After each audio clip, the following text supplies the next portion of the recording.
as Isaac Newton said. So, a few times now, the past few weeks, you have mentioned when are we going to get back to Alexander the Great? Absolutely. Subtitle, it is never a good idea to try to conquer the world. I was here for a part of that. Yes, Yes. you were here at the Yeah, I'm beginning. glad you and I held haven't done that much Yeah. since then. And so we covered three streams that ran together. Talked mostly about the philosophical stream, the philosophical lineage that led to, Alexander's thought from Plato, from Socrates to Plato, and that was when you were here, the man who knew nothing, to Aristotle. And Aristotle and Alexander then actually took Aristotle's ideas throughout this very interesting part of the world that we're still dealing with today. He wanted to conquer the world. He did conquer much of it. And what was the part that he conquered? The Balkans,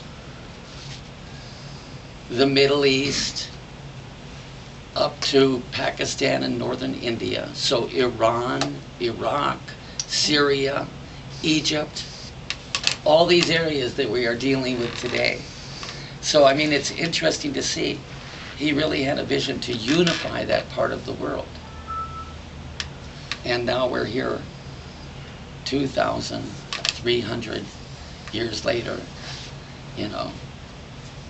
and that part of the world is as divided as it has ever been, more divided than it was then. So that was one strain, was the philosophical strain. The other is the political national strain, especially exemplified in his father, Philip of Macedon, and the happenings and going on that were going on in Greece. And then the third one is kind of the mystery religion aspect of it, which is kind of interesting because he had the philosophical thing, but from both of his parents too. They were both initiates in the mystery religions. His mother was named Olympias. I forgot her original name. That was her third name, because each time she would undergo some life experience or mystical initiation, she would change her name. She and Philip actually met when they both went to be initiated into a mystery religion. That's where they met when they were a young couple. And they kind of had a liking to one another. But more importantly, Philip, of course, was the king of Macedon, and Olympias was the princess of Epirus, which was the western neighbor. And both of these areas had long histories of these particular things. They also were two very interesting lineages. The one lineage was the Argead, which meant that they were descended from the kings of Argos, even though they were here in the north. At some period of time, a couple of the young brothers, the princes, had split off and traveled around and gone up, to the northern part of the Aegean Sea, and battled their way and worked their way and eventually established this kingdom up there in the north. One of the kings, Alexander I, Alexander the Great was Alexander III. Alexander I, this was some time, like 200 years after they had done their migration up there, went to compete in the Olympics. And the southern Greeks considered the Macedonians to be non-Greek and uncouth. And a lot of it was because the Macedonian Greeks never developed the polis.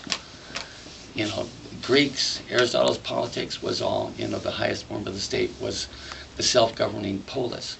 They still had the archaic form of the kingship. And Alexander, as king, the first, came to compete in the Olympics. And the southern athletes didn't want to allow him to compete because only Greeks could compete in the Olympics. So the priests of the Olympics, I forgot their name, they're Hermatoi or something, they gathered together, and Alexander made his case that he was descended from the king of Argos. And they looked at all the records and everything, and these guys, back in these days, they're pretty thorough about these things. And he said, yes, the lineage of Alexander, and thus the lineage of Philip, and thus the lineage of Alexander the Great, is descended from Argos, and thus is descended from Hercules, and thus is descended from Zeus himself. Now, on the other side, over on Olympias' side, she was a great, certain number of greats, granddaughter of Achilles, who was also semi-divine, and also, I believe, actually in the lineage of Zeus. So you have on both sides, Alexander was a person of divine ancestry. And these two came together with Philip and with Olympias. A few more words about Olympias. She was a die-hard priestess and participant in the Dionysian mysteries and a number of other mysteries. The people that knew her and the authors that wrote said she liked to sleep with snakes. Why snakes, right? Freud would have a field day. Well, and because this raises the question, why did the priestesses of the mysteries, who usually had their oracles at a cave, like the cave of St. Bridget, and usually as a part of the thing, they had a pit teeming with snakes. Snakes were closely associated with all of the mystery religions. As a matter of fact, one of the reasons why is because snake venom is one of the most powerful psychogenetic or substances that there are. We still have snake worshippers out in West Virginia and you go into a thing, if it doesn't kill you, it takes you out of time into a realm that it's maybe only that ayahuasca or something like that that's similar to it. You experience other realities, you can see the future, these different kinds of things. So at a lot of the ancient shrines, they would train. They would, you had the priestesses were there. Sometimes they would engage in the sacred groves in divine union with kings or princes or other people. Their children would belong to the goddess, and their daughters would be raised as priestesses. And these girls, they would be introduced to snake venom at a very early age, in very, very mild doses that were not toxic to them. And just like heating a frog in water, if you do it little by little, as they got older and they had more and more, they were immune to the deadly effects, the toxic effects of the snake venom, but they could still experience the visions and everything. So a part of the oracular function that they had is not always, but sometimes, if there was a major thing, they would drink or be bit by a snake and go into an ecstatic state, and that's where their that's where their oracles would come from. And she was one of these kind of priestesses. So Philip and Olympias coming together was a major event for those two kingdoms. It was a major event for all of Greece because Philip had begun to grow so powerful and was in the process of imposing his will on the whole of Greece. But their marriage then was a major thing. And the night that she conceived, she had a dream that, in her dream, that a lightning bolt came down and touched her in the womb. So when she conceived, then she said, this is, the earthly father may be Philip, but the true father of Alexander is Zeus.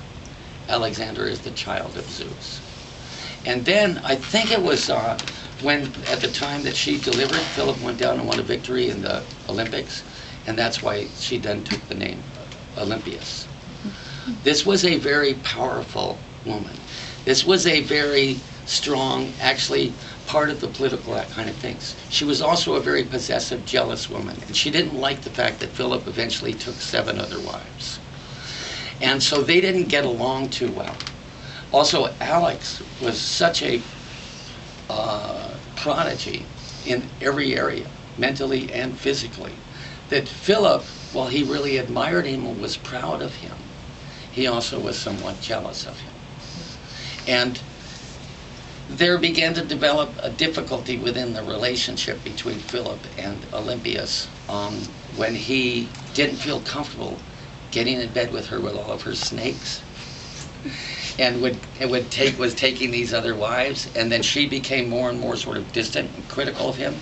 And when Alexander was still a boy, then she kind of drew Alexander to herself, and Alexander would sleep in the bed with Olympias and her snakes. And so there was a certain distance between father and son, and a certain tension, and all these things. And eventually, she had to leave the court, take Alexander, and go back and live in Epirus. So Alexander had mixed feelings and torn loyalties. He admired his father. He wanted to be like him. He totally loved, and to some degree was smothered by his mother.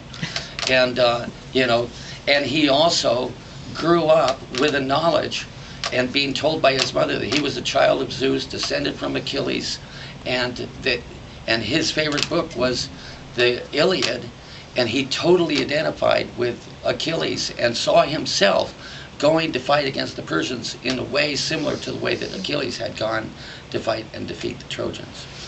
And so he grew up with this kind of thing, and he became a really great person. We'll jump forward now, because this is enough. We can go back into some of these things. Just to the idea, of this divine conception of Alexander as the son of God. Nowadays, almost anybody, who, other than Donald Trump, who claimed that, you would think that he was crazy. Now, when Alexander, I'm going to just do one little jump here, after he went down, won his first battle against the Persians, consolidated his victories and stuff over Israel and Jerusalem, and then went down and became the conqueror of Egypt. I mentioned this before. In each of these places, he would go and talk with the priests. In Egypt, he went and talked with the priests of the temple of Aten. And he told them that he was the son of Zeus. And they had a meeting. And they agreed that he was the son of the god. And for them, that they proclaimed him as the son of Aten. And that Zeus was Aten, and that all the gods, that there really was only one God, as Akhenaten had said, 700 years earlier, when he, for a while, made Egypt a monotheistic country. That there is only one God, and all other gods are a manifestation of this God. And you, Alexander, are the son of this God. And it is your mission to go forward, to conquer the world, and to unify that world. And Alexander had an epiphany, and he felt that this was his divine mission and set forward to carry it out. So it's an unfortunate thing, I just have to say as an aside, that Alexander drank a little bit too much. Because, once you are told, a lot of the reasons why even the Greeks became estranged from Alexander is that once he accepted this, that he was divine, then the Greeks considered this was hubris. Alexander eventually allowed people to worship him as a god while he was on the earth. And that, to the Greeks, was hubris. You could be like Alexander, and then when you die, people say, this person was divine, he was a god. But you didn't proclaim yourself a god while you were still alive. That was hubris, right? But once you accept yourself as a god, then you really don't need priests anymore, right? You really don't need to listen to the priests anymore. It's like you're what you want to do and everything like that. And unfortunately, on some occasions, because of his drinking problem, Alexander didn't have good judgment. As in one case when, after being really drunk, and some general offended him at the door, and he rose up and killed him. And it was actually a blood crime for the Macedonians. But they let it pass because they said he was under the power of the god. In this case, the god Dionysius. That if somebody, it was kind of common amongst the Macedonians and these heavy drinking people, the Gauls were others, and so were the Germans, It's like that if you got really super drunk and did something crazy, it wasn't you doing it, You were under the power of the god. So that's kind of a diversion from no, it's never a good idea. The politics are the same, huh? But what's that? Politics are the same then and now. Politics, Yeah, no, politics. no change. Yeah, that's right. That's right. I like the hippie parents. Yeah. So we'll explore more of that in the future and kind of see how things tracked out and how things went, you know. But in short, just to close with a thought on why it is never a good idea to want to conquer the world, and that is because you never liberate people by conquering them. You never bring a lasting peace by conquering people. That idea, we're going to go in and we're going to liberate this country by conquering them, doesn't work. So we'll continue on in the future and explore more of this. But that's just the three streams coming together and how Alexander's consciousness emerged out of that.